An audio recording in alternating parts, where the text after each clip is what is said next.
ñu jàpp ne Marième Sall dafa tàng ndekete am na ku ko gën a tàng muy Aïssata. diggante Umu Xayri ak ki nga xam ne moo di Maxuja mu mel ni sagar mi ngi bëgg a xeeñ di ak fanaan bii duudu di fanaan këñam ba ki nga xam ne moo di këñam Jeynaba di jabaram te nee na bàyyeegul kon ku nekk ak sa problème. salaamaaleykum mbokki internet yi dalee nag jàmm ci Buzz 7 Media kon Marième Sall ndekete dañoo gisutoon Aïssata ñu jàpp ko foog ne dafa tàng mais Aïssata moo ko gën a tàng ñoom ñuy làkk rek te bàyyeeguñu te nee na ko doo sëy ki nga xam ne moo di Paco ndax man géwal leen laa séq ak moom moo di mu ñaan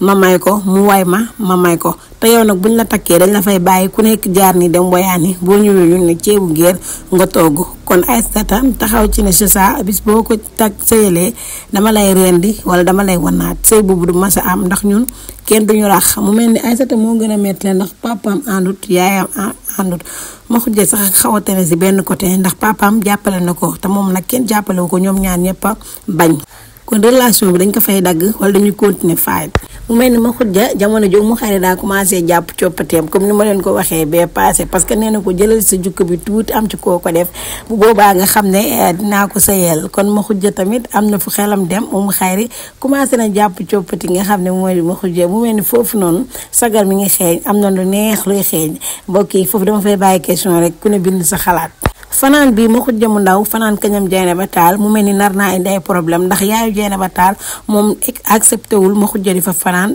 gis ngeen tamit Marième Sall bi ma xujja ñëwee ni mu dalee ci kawam moom tamit nanguwul muy dem di fanaan kañam Jeynaba Tall kon mu mel ni ñàkk ngi Marième Sall ma waxoon dafay ñàkk ma xujja commencé naa am parce que ma xujja nee na ko sama jabar laa fam ak sama doom heure ma fa waree fanaan dama fay fanaan kon ma xujja pareegul pour bàyyi Jeynaba ak doomam si kër googu heure bu fa waree fanaan dafay fanaan te Marième Sall pareegul pour accepter li nga xam ne moo di fanaan bi complicité bi am ci diggante di Kheucha ak ki nga xam ne moo di papaam ñu gis Ibrahima Mbaye soppe nag nekk ci papa mu nekk loo xam te ne waaye woon pro seen loxo mi ngi ci soon ndax gis ngeen complicité bi am ci diggante di Kheucha ak ki nga xam ne moo di